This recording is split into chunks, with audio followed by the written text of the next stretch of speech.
COVID-19, the crisis in capitalism. 3.5 million people infected, 240,000 people dead, and over 2 billion people on lockdown are the latest figures, which are rising by the day.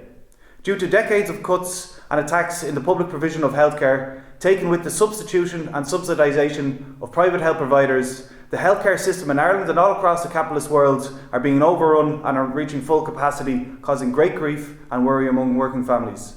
The total human cost is difficult to determine at this stage because we are in the midst of a pandemic. However, what has been exposed is the system that values the return of profits over the return of our loved ones from hospital. We know that with this lockdown, economic activity is also in lockdown. The US, UK, China, Germany and France, some of the world's largest economies, are experiencing record decreases in output and GDP growth, leading towards recession. This is ushering in a new state of economic depression that will match, if not overtake, the two biggest slumps of the global economy of the past 100 years. The Great Depression in 1939 and the Great Recession in 2007. You will hear the argument that the new economic depression is caused by COVID-19. However, this is a false conclusion. Just as the housing or subprime mortgage and the stock market crashes were said to be the cause of the previous depressions, and certainly they were the catalyst, but within this lecture, we will put forward the argument that capitalism, as the dominant global economic system, is the central cause of the downturns and slumps in economies, because capitalism has contained within its working mechanism internal contradictions that cannot be overcome, which ensures recurring periodical crises. Marxist economist Michael Roberts sums up the general periodic crisis as such. One is the law of value, which states that only labour creates value. And two is the law of accumulation, where the means of production will rise up to the productivity of labour and to dominate over labour. And three is the law of profitability, where the first two laws create a contradiction between the rising productivity of labour and the falling profitability for capital, which results in a tendency for the rate of profit to fall over time. And this can only be reconciled by recurring crises of production and investment, and in the long term by the replacement of capitalism. So, the central argument of this lecture is that it is the capitalist system with its inherent contradictions that creates recurring crisis. We will also argue that the capitalist economic system cannot prepare for the likelihood of global pandemics and other environmental catastrophes due to its profit motive and destructive nature. Lastly, we will put forward the argument that only if we rid ourselves of the capitalist mode of production can we protect ourselves from the great global crisis that humanity will soon have to face. Within society, there are two dominant classes. Those that own and control industry and finance represent a certain class. A class of owners, otherwise known as the capitalists, bourgeoisie, or sometimes referred to as the ruling class. These are very often easily spotted as they flaunt their wealth in the rich list magazines, the likes of Jeff Bezos, Bill Gates, Richard Branson, or our own Dennis O'Brien, while many others remain in the shadows of the media spotlight. All have the common feature of owning or controlling shares in vast asset portfolios. These are the owners of the means of production. Within society, there must also exist another class of non-owners, the workers, i.e., those who do not have any stake or ownership in the means of production. Yet this class produces everything that is made, and without the labour of which no capitalist class could exist. This class is more commonly referred to as the proletariat or working class, the majority of people who go to work in factories, farms, offices, call centres, shops, and every other capitalist enterprise in return for wages. Within the dominant classes, there also exists strata, those on different wages or those who have varying degrees of wealth. However, this distinction is a quantitative difference rather than a qualitative difference, i.e. class is distinguished by the relationship to the means of production, not the level of wages or wealth one possesses. With one class being the ownership class and the other the working class, the relationship between the two are antagonistic because they represent separate class interests, which can never be reconciled because their separate interests are derived from the source of wealth accumulation. Capitalists accumulate wealth through a non-equivalent or unequal exchange that takes place within the production process, which produces profit for the owners. Workers within the prevailing wage system are being told that they are getting their equivalent wage relating to their work. The reality is that wage labour leads to a non-equivalent of exchange. Workers are being ripped off, or more correctly, are being exploited. And what is obvious to workers is that employers and employees have separate interests. The capitalists own the means of production and thereby are the dominant class in society, controlling all aspects of our lives and preventing workers coming together freely to determine how we live together. Ownership of private property of the means of production is a central antagonism between the classes. Marx, in Capital, described this as a dual process, where one process is revealed to workers and another is not. The first process comes in the form as commodity, money, commodity, or CMC, where workers go to work, we produce all sorts of commodities in return for a wage, so as to be able to pay for other commodities, as food, clothes, TVs, phones, etc., our particular needs and wants at a given place and time. This CMC cycle is a relationship that workers are conscious of, and are satisfied at least that there is an exchange of equivalents being paid. But in reality, this is just a con job. The working class, since the time of the Industrial Revolution, have been lied to and robbed by the capitalist exploiters. In the capitalist wage system, another process runs simultaneously. Hidden from the transactions and contracts between employers and employees, the capitalists have no interest in the CMC cycle, as this will not produce profits. They function within an MCM cycle, where the capitalist enters with a sum of money, commodity production within the labour process takes place, and then the capitalist leaves with a surplus, the portion of wealth extracted from those who labour, and must constantly repeat this process. And that is why capitalism is an infinite growth system, yet we live on a finite planet. And notice, nowhere during this process is the capitalist involved in any productive activity. From turning a tree into a table, or turning a seed into food on a table, labour power in various industries utilise their skills and talents to transform raw materials into finished goods, through a whole division of labour, which by virtue of the relations of production are solely owned by the capitalists. So it is within this process where workers are being ripped off, where the non-equivalent of exchange or exploitation takes place, and where capitalists are able to accumulate profits. But in order for a profit to be made, commodities need to be produced for the purpose of being exchanged or sold in the capitalist commodity markets, in shops, businesses, online, etc., in the first instance. So in order for that to happen, a commodity needs to have value, where it satisfies a social need, want, or desire. The value of these commodities are determined by what is common to them all. And common to all commodities is labour power, or more correctly, the socially necessary labour time employed to create the commodity. Given the level of productivity of labour, the level of technology utilised by labour in the production process. And this is Marx's law of value. The higher the level of technology, the more productive labour will be.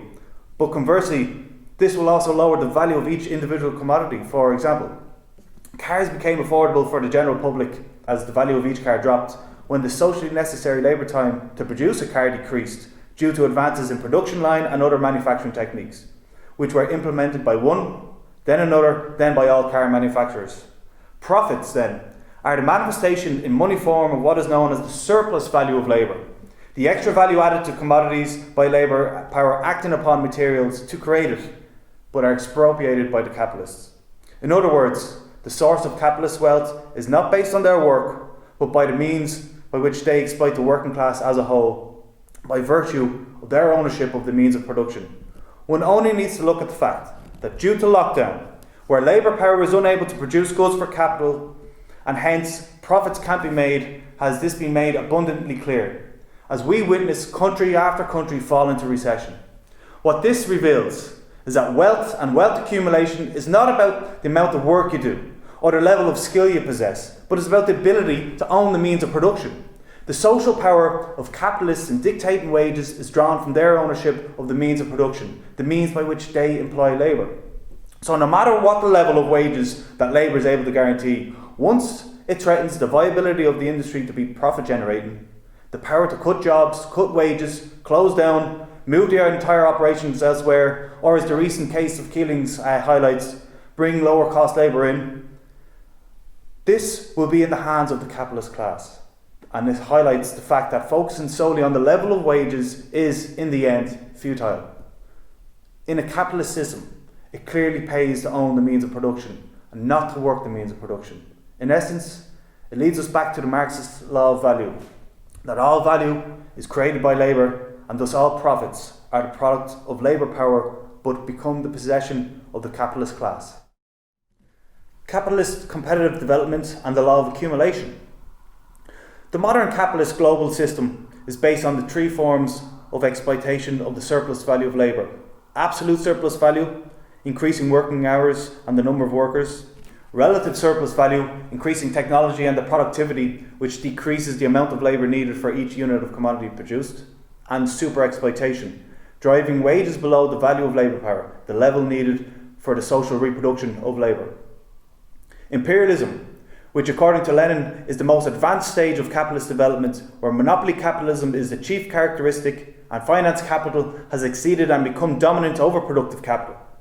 In order for the capitalists to extract greater amounts of profit and accumulate greater amounts of capital, they must seek to extend their markets, their lines of credit, their access to resources, cheap labour and their sphere of influence in the underdeveloped nations and regions across the globe. The advancement and spread of capitalism has further monopolised the world economy, where today a relatively small number of multinational companies and finance houses dominate the global economy, ensuring the dependency of peripheral states to the core imperialist centres. And the military-industrial complex safeguards their interests when their hegemony is threatened, and it also gives them the power to control the extraction and trade of the world's resources. Which is why the US has spent $6.4 trillion on foreign military action and wars since 2001, and why it has increased its military budget from over $200 billion in 2001 to now close to $1 trillion per year, while millions of citizens live in abject poverty and its infrastructure in decay.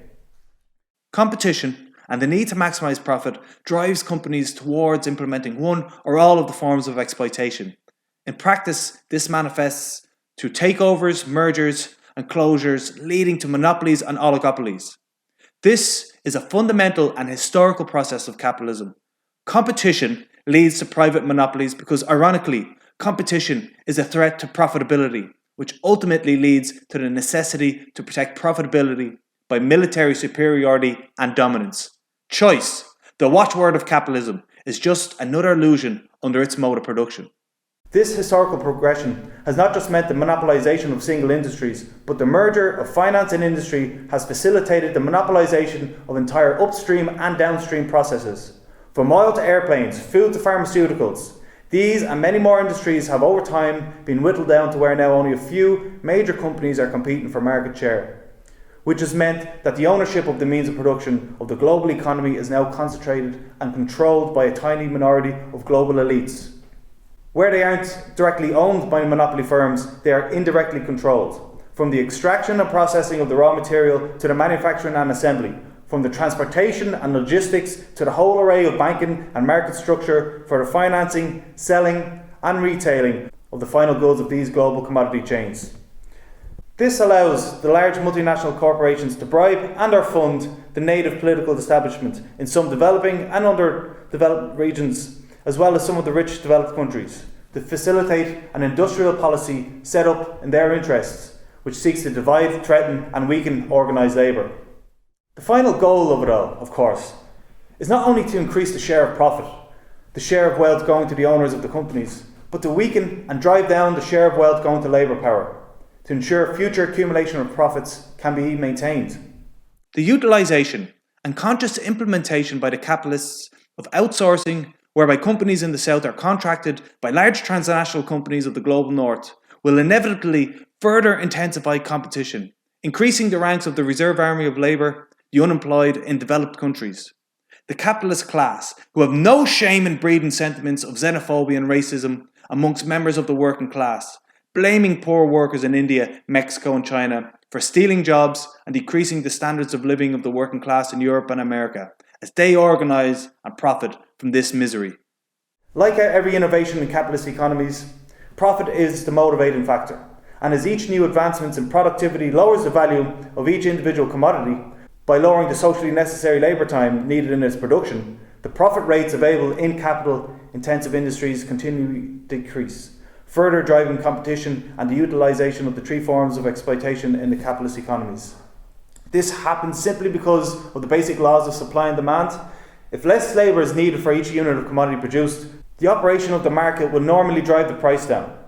The producing capitalists can lower the price in order to increase market share. Competitors can copy the innovation and reduce their own labour costs per unit of commodity, and consumers will will not be willing to pay the old higher price for the product. And because less labour is needed for each unit of commodity, the rate of profit must also fall, since the surplus value per unit must be lower. This intense competition for profit is what is driving the new wave of industrial innovation, automation and the development of artificial intelligence. Capitalists are investing heavily, often through public funds and government grants, where they socialise the cost but privatising the benefits in these areas so that they can be implemented in others, in order to increase their productivity, to drive down costs, to subsume competitors, to increase market share, ultimately to increase profits. That legal imperative in capitalist economies. It is no coincidence that the implementation of these innovations are being developed and implemented first in the global north, because the profit margins of companies operating there are much tighter for those directing the operations of the global south, where they can extract super profits from the workers of that region. But it will only be a matter of time, and just like the car industry, where one by one advancements in automation will be introduced by every capitalist enterprise, which will ensure a further depression on the rates of profit. Marx's law of accumulation then predicted this historical development of capitalism, where competition among capitalists forced them to continue to expand their production in order to accumulate more profit, or be driven out of business by others. Competition drives each individual capitalist to increase the productivity of labour. This law, and the law of value, has created a contradiction between rising productivity of labour and falling profitability, which leads to the third law, the law of the tendency of the rate of profit to fall for capital, which has ensured periodical collapses of the capitalist system. The law of the tendency of the rate of profit to fall. The capitalist system is insatiably driven by and reliant on the extraction of profit from labour in order to expand and accumulate even more capital and surplus value. Without this dynamic transfer and continuous motion of value, capitalists would cease to exist, so they must continually seek new ways and areas to exploit workers. As we saw, the law of value has meant that the more labour intensive an industry is, the more profit can be extracted, and vice versa, because each individual worker is the source of that surplus value. So, when this is aggregated for an entire industry, the extraction of profit is highest in the labour intensive industries, and the rate of profit declines in capital intensive industries. As each worker is a source of profit, increasing the productivity of labour has, ironically, over time undermined the source of capitalist profit. This is an internal contradiction of the system. It is this contradiction that drives capitalism's destructive course in the search for greater returns on investment, no matter the consequences. An individual capitalist can, of course, reap lots of profits, especially those who lead technical innovations. But this is only a temporary windfall until others implement the changes, and then the whole industry is transformed. Like our example in the car manufacturing, where the return on each individual commodity decreases for the entire industry due to the decrease in the socially necessary labour time in its production. The profit windfall comes in the form of an increase in the quantity sold, gaining market share. However, in the long run, this is not enough to offset the decrease in value by this increase in productivity, and therefore the rate of profit decreases over time. And Marxist economist Esteban Mato, in his study and graph of world profit rates, shows the average global rate of profit was above 40% in the 1870s, where today it is in the region of 15%. Historically, as competition between capital and capitalist companies and countries, as well as competition with the Socialist bloc, intensified the need to introduce higher productivity for each individual worker in every branch of the capitalist economy in order to stay in business, which resulted in the decreased rates of profit over time. This overall decrease incentivizes those seeking higher returns to invest in assets with higher yields, which comes with higher risks, making asset bubbles more likely. These asset bubbles and build-ups occurred a number of times, including but not limited to the Long Depression of 1870-1900, the Great Depression 1929-1939, the 70s crisis 1975-79, the Great Recession 2007-2009, to what we have now, which we are calling the unfolding crisis. This historical process of capitalism has shaped the development and underdevelopment of countries right across the globe and has led to the periodical crisis within the capitalist system. And it is within these crisis periods where historically new technological advances have changed the productive forces and the structure of nations. From industrialization with the steam engine and textile industry to mass transportation with railway and steel expansion. From mass production with electro-technology to individual mobility with automobiles. Through to the age of information and information technology to the modern era of automation and AI. As these major advances were introduced as a way to overcome crisis in profitability, it only laid the seeds for the next crisis. This historical process has led to a further monopolisation of the global economy by a small number of large multinational corporations, who consume, merge and consolidate those businesses that fail, while also consuming and accelerating the depletion of the Earth's resources, which has hastened the global ecological crisis. This law of the tendency of the rate of profit to fall is particular to the capitalist mode of production, which produces periodical crises, affecting and devastating the lives of billions of people. Esteban Mado, who has collated and tracked the data on the falling rate of profit, explains, the downward trend of the rate of profit, its empirical confirmation, highlights this historically limited nature of the capitalist production. If the rate of profit marks the vitality of the system, the logical conclusion is that it approaches further to an endpoint. Periodic crises are specific to this mode of production and allow ultimately a partial recovery of profitability. This regeneration capacity is a characteristic aspect of capital and the cyclical nature of the capitalist economy. But the periodic nature of these crises has not stopped the downward trend of the rate of profit on the long term. The antagonisms of world capitalism become progressively sharper, and the tendency towards breakdown increasingly approaches its final and absolute collapse. The capitalist system finds itself spiralling inwards as competition among capitalists drives technological change of productivity, which decreases the value of labour.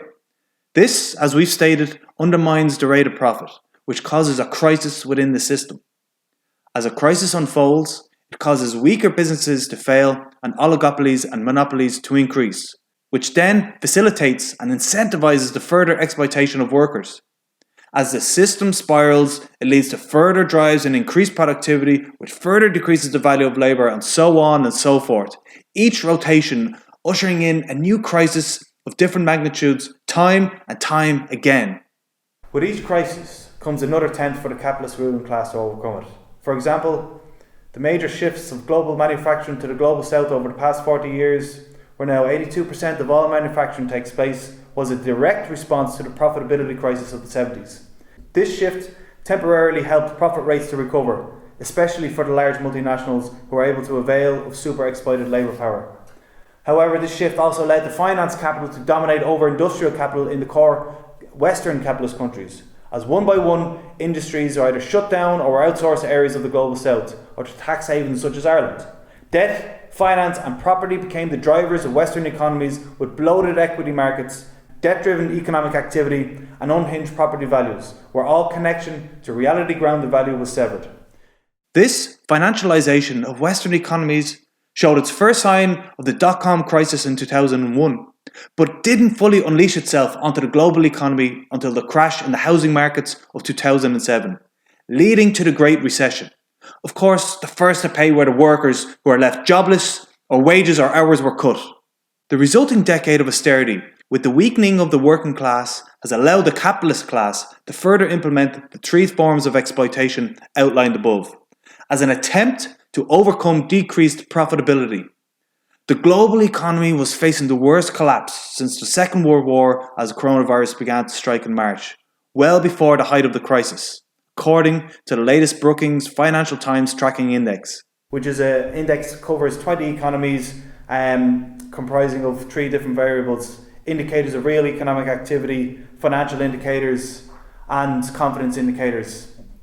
These variables combined can deliver a snapshot of the world economy and individual economies.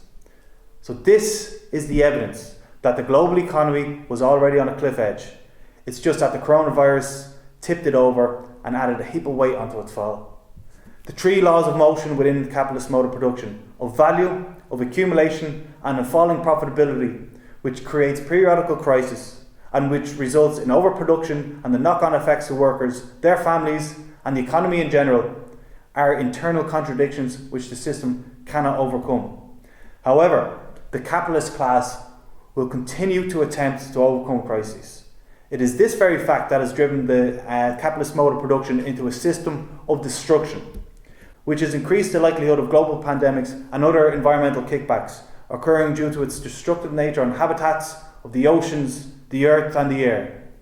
And this is why we must not succumb to the idea that the unfolding economic crisis is due to COVID-19. It is simply another crisis of capitalism. COVID-19 and the crisis. Could we have been prepared? As we stated in our introduction, the COVID-19 pandemic has created many casualties, and we've heard some commentators or celebrities saying that the coronavirus is a great equaliser. True, the virus doesn't have borders and is likely to spread to anyone regardless of wealth, race, religion, gender, age or any other category that we use to define members in society. However, in the absence of swift governmental responses and access to universal free public healthcare, a person's ability to afford A, healthcare, B, to be out of work, and C, to self-isolate very much depends on a person's or a family's financial situation. Class certainly affects how we experience the coronavirus. The rich are much better placed to avoid, prevent, and survive the virus than the poor. And race also seems to be a factor and may overlap with class in some respects. What does have a bearing on casualty numbers are 1, government responses, and 2, the availability and access to healthcare facilities. The role of government raises the question of the role of state in a class society such as capitalism. While the precise relationship between governments and the state remains to be properly theorised, for our purpose, we can take them as pretty much the same. The state arises from the irreconcilability of class antagonisms and ensures the rules and interests of the ruling class. Putting our faith in the state or government to protect and advance our interests seems an unviable strategy. This leads to 2 conclusions. First, in the long run, the government or state will always place the interests of the capitalists before all other interests. Second, state-provided public services, including its role in addressing the coronavirus pandemic, may be of real and vital importance to workers and ordinary people, but are also always in the interest of the capitalist system. Capitalism always needs a supply of sufficiently healthy workers to produce goods and services, and a supply of consumers to purchase products. In the absence of struggle, the pandemic will bring about no change in the way the capitalist system works and exploits the working class. The confirmation of this can be seen when we have the Irish state paying private hospitals €115 million per month.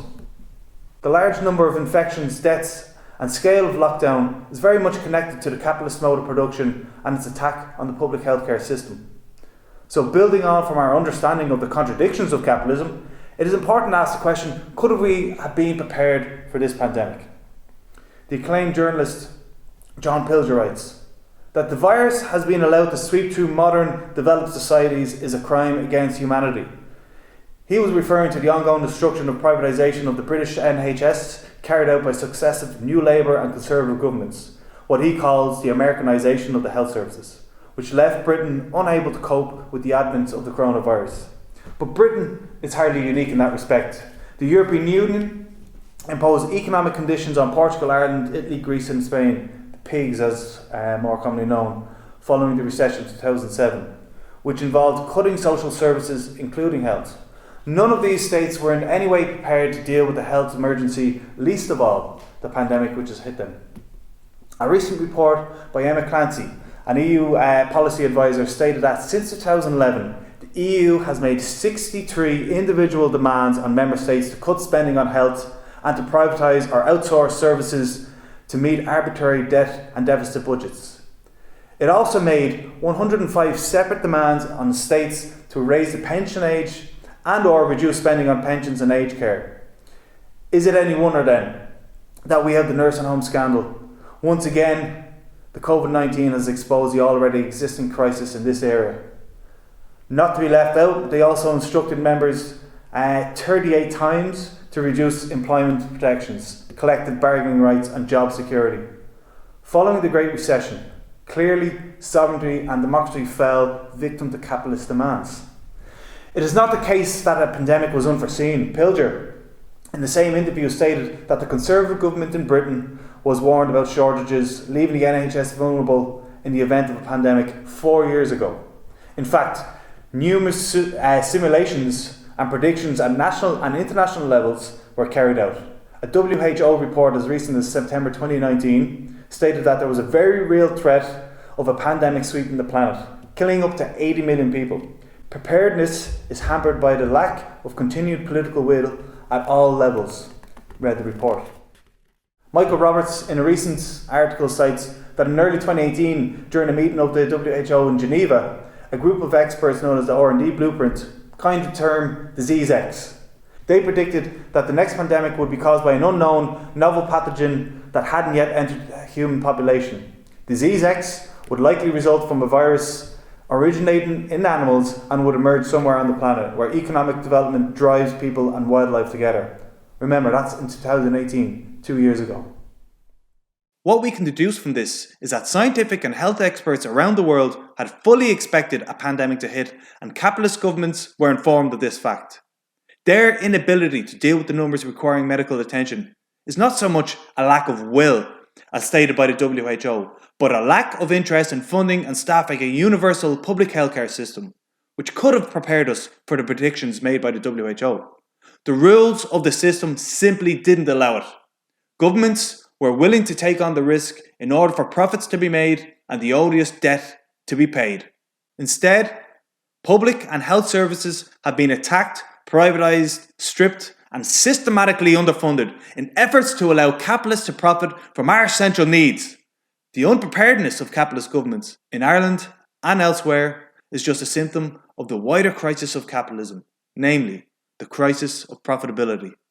As we stated previously, the crisis of the 70s led to the shift in industrial manufacturing to the global south. Western capitalist countries transitioned from predominantly industrial-based to service-based economies. Services and utilities post-World War II, however, have been largely publicly owned and run by state-owned enterprises or services. It is no coincidence that beginning in the 1970s, these companies and public services began to be stripped and underfunded in order to make way for private operators to enter the market. As mentioned earlier, we must think carefully and clearly about the role of public services in a capitalist society. If the state is an instrument of the capitalist class to secure and advance their interests, what is the role of state-provided services? And one answer is that while they certainly provide some vital assistance to those who are unable to access services in the market, i.e. low earners, the unemployed, the poor, etc., they also provide an essential stabilising force for capitalism, economically, socially and ideologically. This phase in capitalism is often referred to as neoliberalism.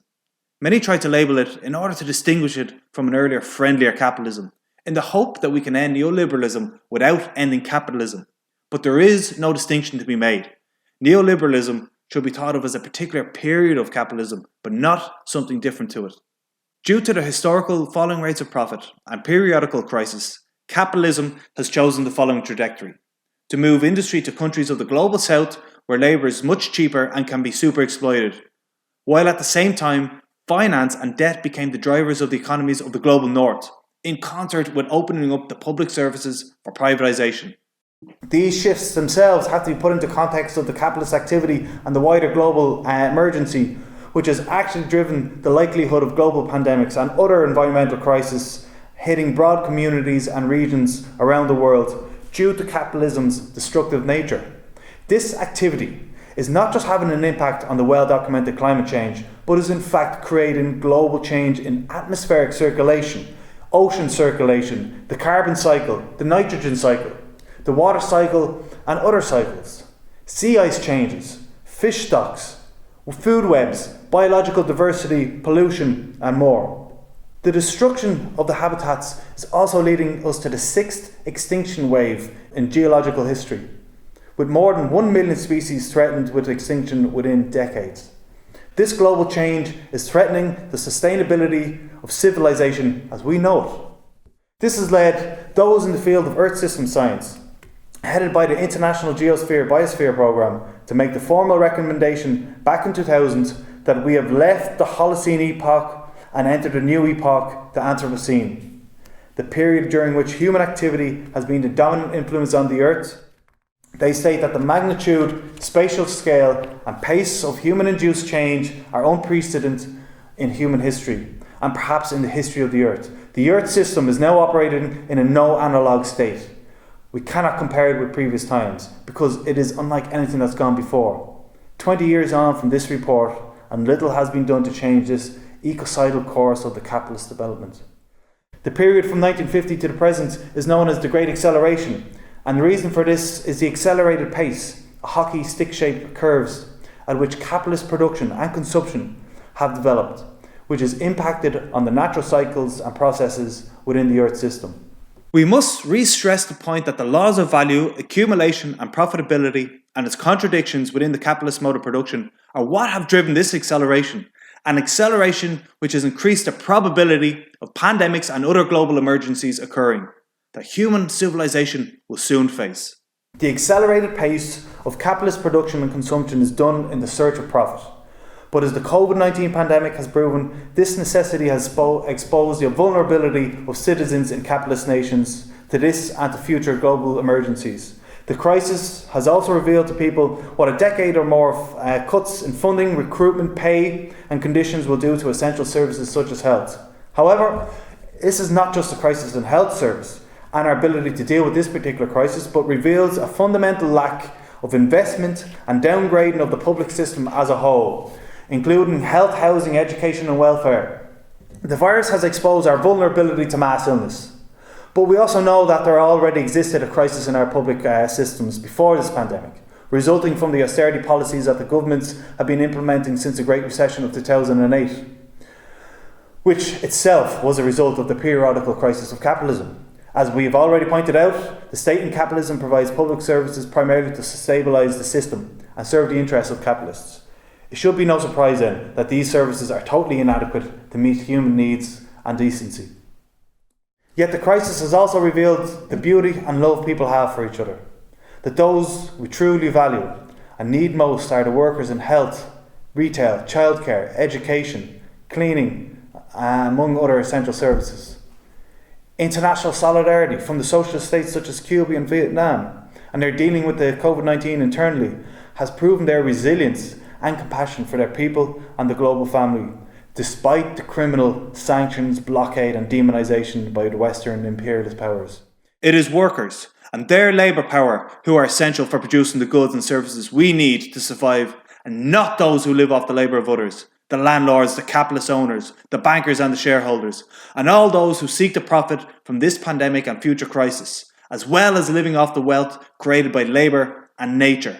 The wealthiest people on this planet, the billionaires and their companies, are either hiding in their luxurious bunkers or asking for bailouts from the public purse. They are the parasitical class who feed off the labour of the global working class. They are the class that are the least essential and least effective at actually tackling the three major crises facing humanity: the global pandemic crisis, the ongoing global economic crisis, and the global environmental emergency. If this crisis shows us anything, it is that we don't need their leadership, they need ours. Within these three global crises, another will emerge in the form of a political crisis. The legitimacy of established governments and political parties will inevitably be scrutinised in terms of their responses, their reactions, and their future preparedness for crises. There is both great potential and great danger in times ahead. The danger we can envisage is the response of the capitalist class to support and fund the rightward deviation towards fascism and war at both a regional and global level. This has been their response in the past, and we must do everything in our power to halt this march towards barbarism. The great potential and only alternative is to rid ourselves of the capitalist mode of production, the profit motive in commodity production, the laws of motion and its internal contradictions and its destructive course, and to champion and bring forward a socialist mode of production, to lay the basis for a society based on the common ownership of the means of production. The COVID-19 pandemic has truly shown that capitalism is a system that serves the interests and desires of a tiny minority, not the needs and interests of the vast majority of humanity. Socialism, where workers and the people have real democratic decision-making power over all areas of our lives, is what humanity urgently needs if catastrophes such as this pandemic or the developing environmental crisis are to be addressed and averted. We need real collective democratic power over all aspects of society: economic, social, political, culture and everything else. Only then will we be able to determine how we live together and utilise the shared resources and wealth to provide a truly human and decent society for us all. We stated at the beginning that the unfolding economic crisis was not caused by COVID-19, but was in fact a crisis of capitalism, of the periodical crisis built into the working mechanisms of the system. The arguments presented here will hopefully add to the growing anti-capitalist and anti-imperialist sentiments bubbling up around the world, as once again the spectre of communism will haunt the capitalist world. However, the crisis of the system triggered by this pandemic will not lead to change in the absence of struggle. That, comrades and friends, is where our efforts should be applied in this historical moment. Thank you.